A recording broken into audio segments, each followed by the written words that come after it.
God is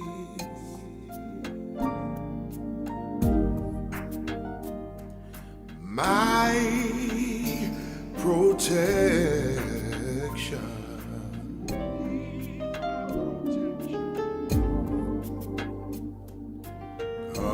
God is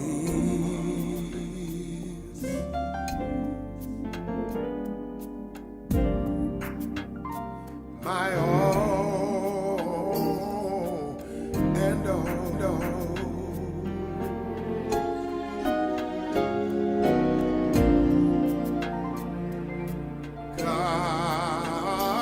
God is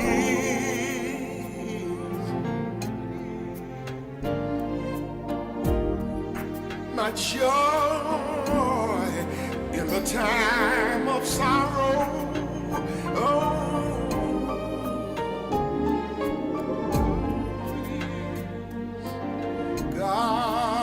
God is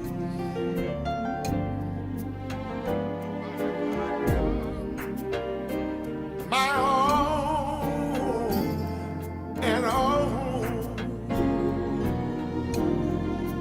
God is the joy. God is the joy And the strength of my life. He removes all every pain. misery and strife. Yes, He does. Promise to keep, Never leave me. never to leave, He never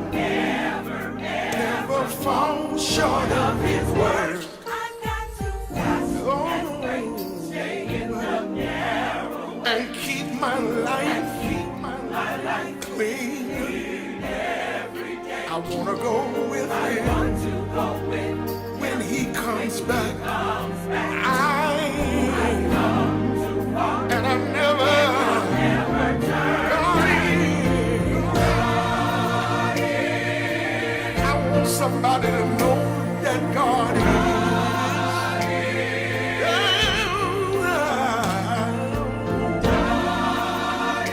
God is.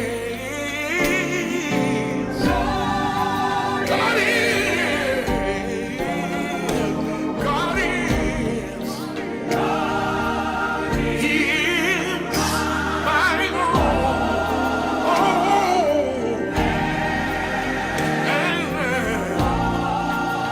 my all in all, my all in all, my all in all. God is the joy and the strength of my life. He removes All pain, misery. and strife. He promised to keep me. Promise to keep, Never, never to leave. He never ever come short of His word. Of His word I've got to and pray, stay in. I've got to fast and pray. and pray. Stay in the narrow way. I've got to fast and pray. Stay in. Narrow way, Keep my life my life clean. every day. I want to go with Him Want to go with when He comes back. He comes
Well, great morning to you. What another amazing day this is. I believe God has earmarked it for irrevocable favor on your life. Great morning to you wherever you are. Listen, don't forget while you're coming in, let us know where you're watching from. It's always a great joy and a great thrill to connect with people literally around the world. Come on in, do me a favor, hit that share button. You already know. That's all I'm asking you to do. That's all I'll ask you to do. Is just hit that share button, one stroke of your finger. I want to just give you a snapshot of what I believe is going to provoke some inspiration into you, and I hope that it really does. And I want to talk about making the most of it. I don't want you to treat that very casually or nonchalantly, but I want you to make the most of it. Make note of Ephesians chapter 5, verses 16 and 17 in the Amplified Version's rendering of that text. It says, making the very most of your time on earth, recognizing and taking advantage of every opportunity and using it with wisdom and diligence, because the days are filled with evil. Therefore, do not be foolish. Listen at the Bible. Therefore, do not be foolish and thoughtless, but understand and firmly grasp what the will of the Lord is. Do not waste your time on earth. Take advantage of every opportunity, using it with wisdom and diligence. Let me come out of the gate and say to you that you have 24 hours every single day of your life to secure the life that you want. And even at the dawning of this day, at the inception of this day, the time that we're in now, the question that you have to pose to yourself is, what have you done thus far, tangibly or at least concept-wise today, that will put your life in a better position tomorrow? Psalm 90 and 12 admonishes us. It says, so teach us to number our days, that we may apply our hearts unto wisdom. One of the greatest assets is, without question, time. And as you get older, that starts to embellish. It starts to embellish in your mind that your greatest asset is time. Yet most people do not take full advantage of it. In fact, when we see how most people use it, they're actually abusing it. To be so casual and nonchalant and keep putting off and keep shelving dreams, goals, ideas, ambitions, keep ditching your dream or your dream job opportunities, or building the dream house. We somehow are fumbling the times and the opportunities that we are presented. And most seem to be under the impression that they have a limitless supply of it, time that is. And consequently, they recklessly squander it without remorse. They waste it assuming that they will have more of it tomorrow. And because they are under this erroneous assumption, most feel justified in their very careless and carefree, aimless approach to life. And consequently, you see most people simply meandering through life doing nothing meaningful. Nothing, because and it's not because you're not gifted or talented or special, but simply because you have mastered and have become so incredibly proficient at procrastinating. Procrastinating, I love this definition. Procrastination is the arrogant assumption that God will give you another opportunity to do in the future what he has graced and gifted you to do right now.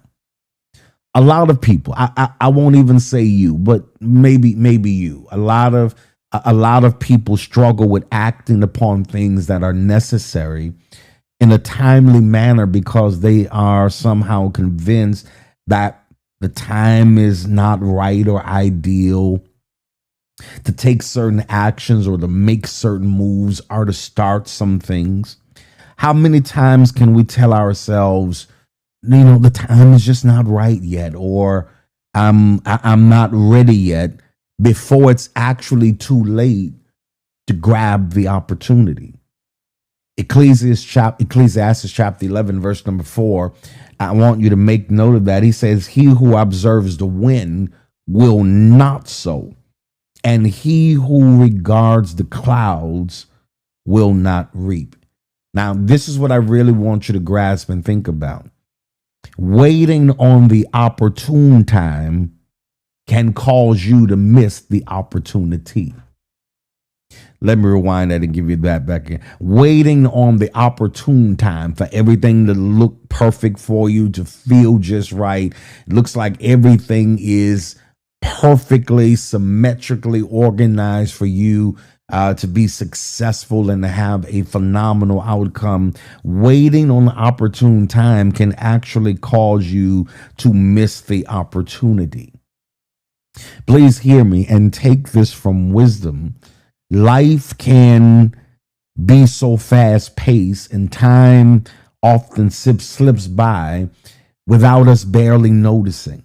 That's what happens when you're 30 already and you say, "Oh my God, what happened? I was just 20." That's what happens when you're 50 and say, "Man, it just looked like I had my 30th birthday." And you say, "Wow, I don't know where the time went.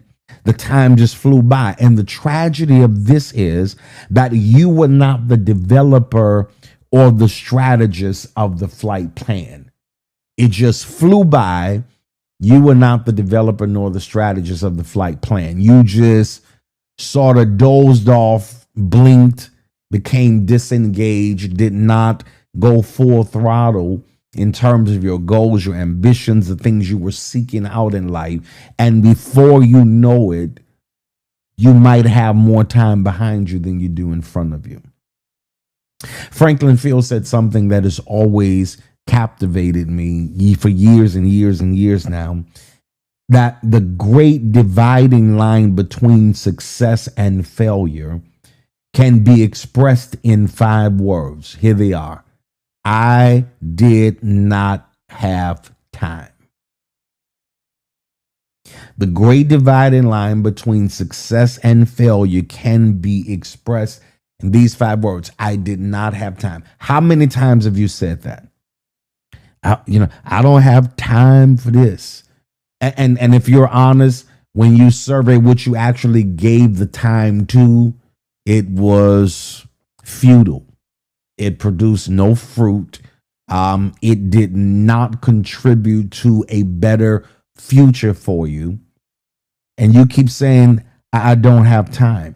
And so now that you are aware that the clock is ticking, what adjustments should you be making? That's your question to me. Well, now that I know, now that you've sort of startled me and shook my face into this reality, and you're pressing my face into the mirror of this current reality, and the clock is ticking, what adjustments should be made? First of all, you have to be able to identify the critical from the trivial and act accordingly. That's your first assignment. Now that you know the clock is ticking, and I don't know about you, but the older I get, the louder the ticking sounds. Have you noticed that? When I was a little younger, you could you had to tick, tick. I messed around and got 5 years older, and it started tick, tick, tick.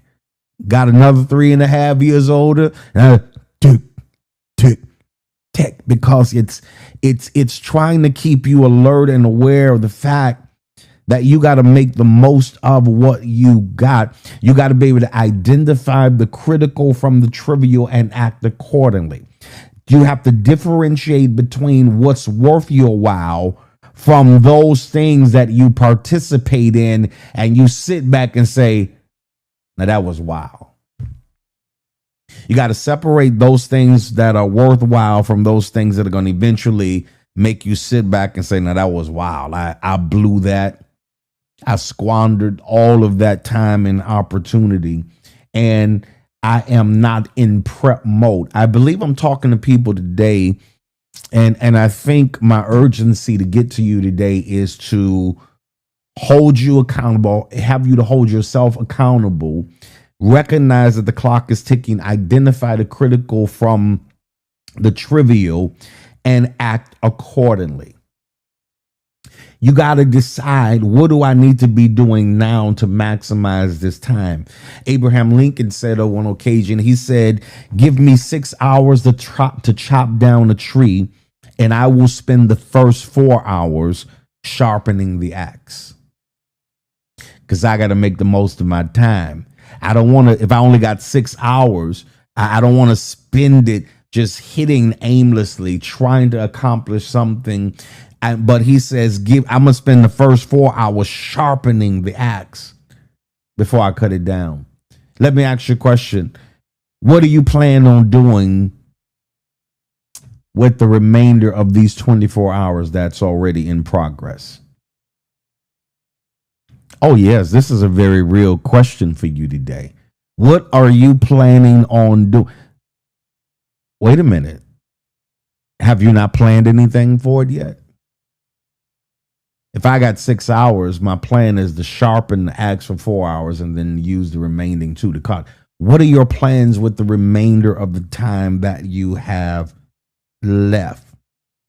What are you doing? What are you strategically planning to do with the next phase of your life?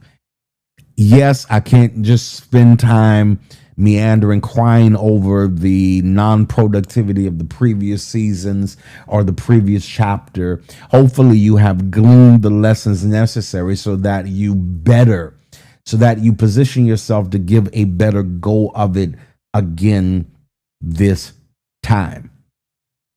So what are you going to do? John Wooden, one of the most prolific coaches, said, if you don't have time to do it right, when will you have time to do it over? I'm talking to somebody in this room today. If you don't have time to do it right, when are you going to have time to do it over? So number one, we gotta differentiate between the trivial and the critical, and we have to act accordingly. Number two, you have to demonstrate your loyalty to your future by what demands on your time get consideration. Don't feel under any obligation to be available and accessible to anybody who does not, first of all, respect your time, are reciprocal with their time, and are mutually beneficial. I'll give you that again. That's my private stash stuff. I usually don't put that out there, but me and y'all are cool like that. So I'll give you that. You demonstrate your loyalty to your future by what demands on your time get consideration. So don't ever feel obligated to be available, accessible, to overextend yourself, to go out of your way for anybody who, first of all, does not respect your time. You got to have people that call you, say, hey, look, I know you on schedule. You're doing this. I know you got to go. I know you're somewhere else, but let me just borrow 30 seconds. I need to ask you this, right? So you got to have people who respect your time. Number two, you got to have people who are reciprocal with their time, right? Don't come and suck up 4 hours of my time, and then when I need a minute of your time, you treat me as an inconvenience. Because somehow you deem your life, your goals, whatever you're going after, to be more of a worthy cause than mine are. So you demonstrate your loyalty to your future by what demands on your time get consideration. Just because folk want my time don't mean I'm obligated to give it to them. What if today you treated how you spent your time like you treated how you spend your money? Haven't you ever heard anybody ask you, hey, what's up? Hey, how did you spend your weekend? Oh, I did this, I did this, I did that, I did this, I did this. right? And I think if you looked at time more in the concept of the value of money, because most people see money more valuable than time, when in actuality, it's the inverse of that, the converse of that. My time is more valuable than money, right? Because if you take my money today, I can get some more money tomorrow. I'm smart enough to do that. I'm talented. I'm gifted enough to do that. I'm blessed enough to do that. But if you take my time, I can't get that back. So yeah, I do have attitudes with folk who waste my time, right? I do have a problem with people who even have the audacity to suggest to me that they want to meet with me, and I know it's a meaningless meeting. No substance, nothing consequential. You just want to meet, but my time is too valuable. Number 3, you got to resist the urge to live for nothing particular. If you're going to be, now that you know the clock is ticking, first of all, you have to identify the critical from the trivial and act accordingly.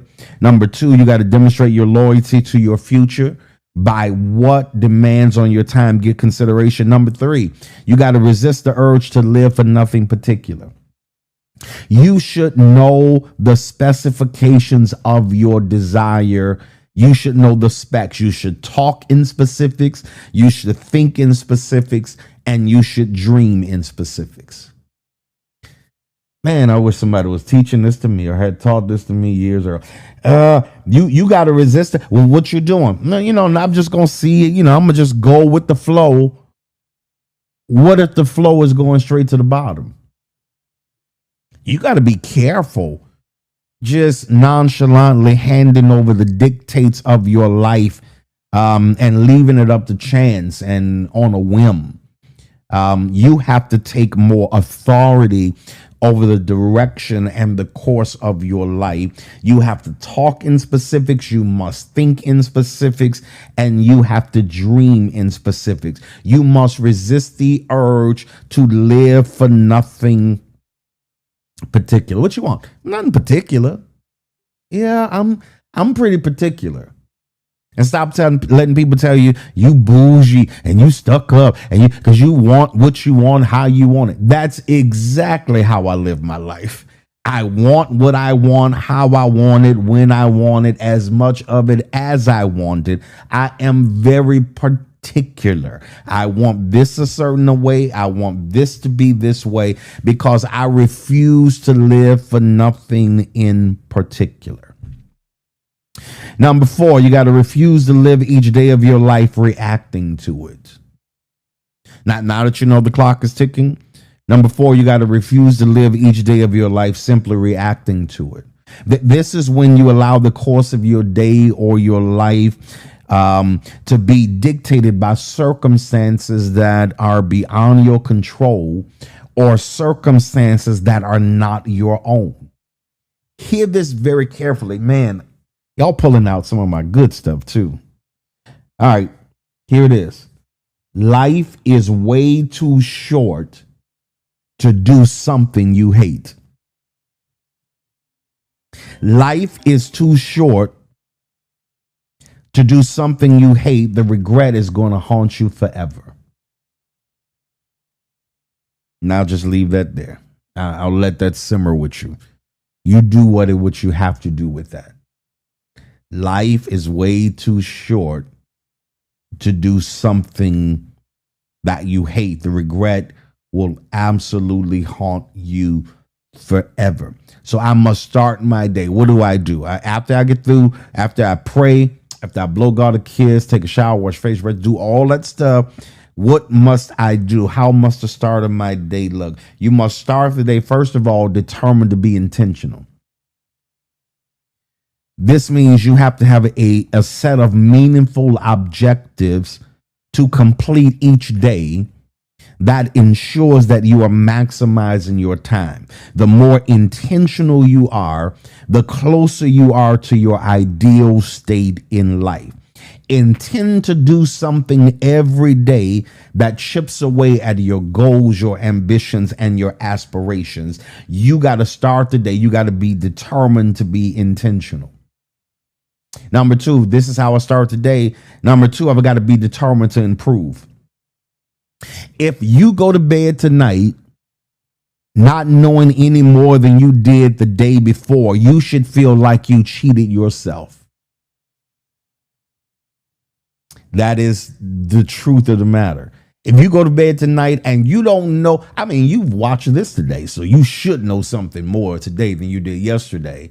But if you go to bed on any particular night not knowing any more than you did the day before, that means you should feel as if you have cheated yourself of what life had to give you, the experience, the expertise, the education, that the circumstance that surrounded you provided for you. So you got to get up every day. You got to start your day. Number one, determined to be intentional. Number two, you have to be determined to improve. You must start your day. Finally, you got to start your day determined to impress yourself. Now, I'll work on that a minute because I'm aware that this concept is in direct contradiction to your usual objective of conjuring up ways to impress everybody else. But there is something really emotionally healthy when you see yourself in high enough regard to consider you worthy of being impressed. You have to get up every day and prove to yourself you have the discipline, the drive, and desire to make a reality the things you are believing for. Because often there will be no one to challenge you, to push you harder, or to go further or surpass your level of greatness than you. And so you had better determine, I'm getting up this day. I mean, it's the day the Lord has made. He's given me the activity of my limbs, soundness of mind, clearness of vision. And so I'm going to get up. I'm going to be determined to be intentional. I'm going to be determined to improve. And I'm going to be determined to impress myself. I like you, but I ain't going to spend all my life trying to impress you. When I got all this, I could be impressing. Impress yourself. That's my word for you today. I want you to make the most of it. I don't care. I don't care what the circumstances looking like now. You by the grace of God, you still got time on the clock, and you should be very diligent and very intentional about how you are using it. Let me pray with you today. Father, I thank you for every person that has heard this word this day, every individual. My objective from my instruction from you is today they should be thinking absolutely about the next move, the next step, the next stage, the next sequence, the next seasons of their lives. Teach us to number our days so that we can apply our heart to wisdom. So, Father, I speak over the life of every person on this day. I want them to capitalize on what you have predetermined to be a reality for them in their life. The clock is ticking. If you hear nothing else that I told you, by the time you go through your day today, I want you to hear the loudness of the tick. Don't you let the clock tick out before you have done everything you were supposed to do on this planet. The Father, give them the strength, the wisdom, the insight, and the supernatural instruction they need to carry out and to carry through on those things you have spoken to them. In Jesus' mighty name we pray. Amen and amen. You ought to praise the Lord wherever you are on this day. I hope you can sense the glory of the Lord already. Listen, let's get ready to put some seed in the ground. This ground is sacred. This ground is harvest producing. This seed is going to be a seed that sustains your life, your children's life, your family's life. I believe it. I know it. I've preached it all of my life. You can't beat God's giving no matter how hard you try. You just cannot do it. God will never let you beat him giving. The moment he lets you or I beat him giving, he ceases to be God, and he'll never cease to be God. But the more you give, the more God will give back to you. That I know for sure.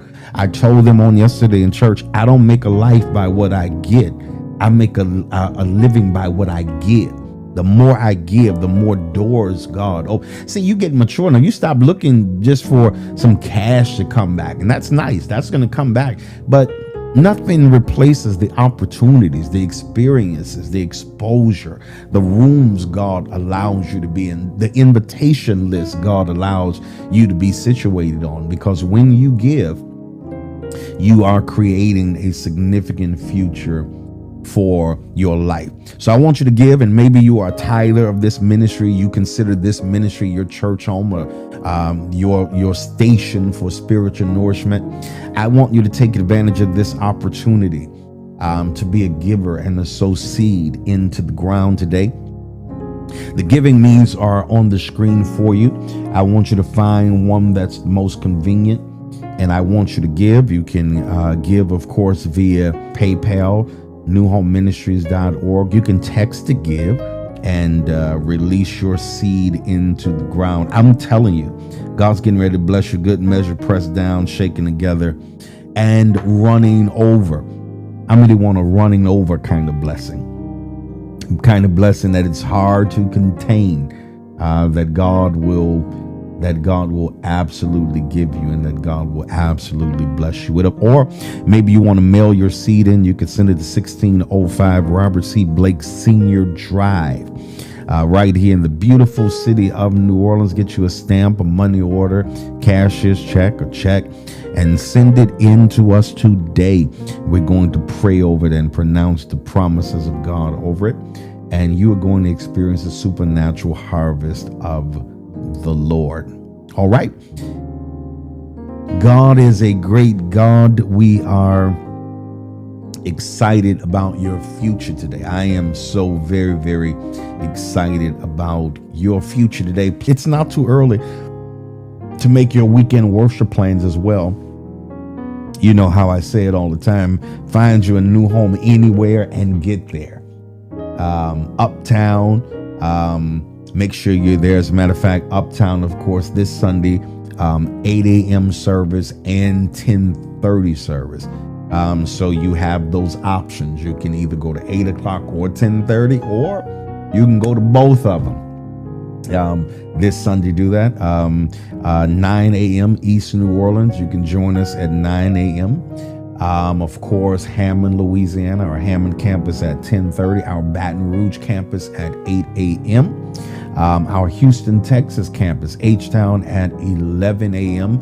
Our Jackson, Mississippi campus at 1:30. Of course, you can go to the website or anything on social media that says New Home, and you can get all of that information there.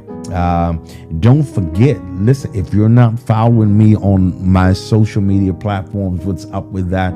Just go to Henry Bolden everywhere. Facebook, Instagram, TikTok, YouTube, all of those amazing things, and connect with me.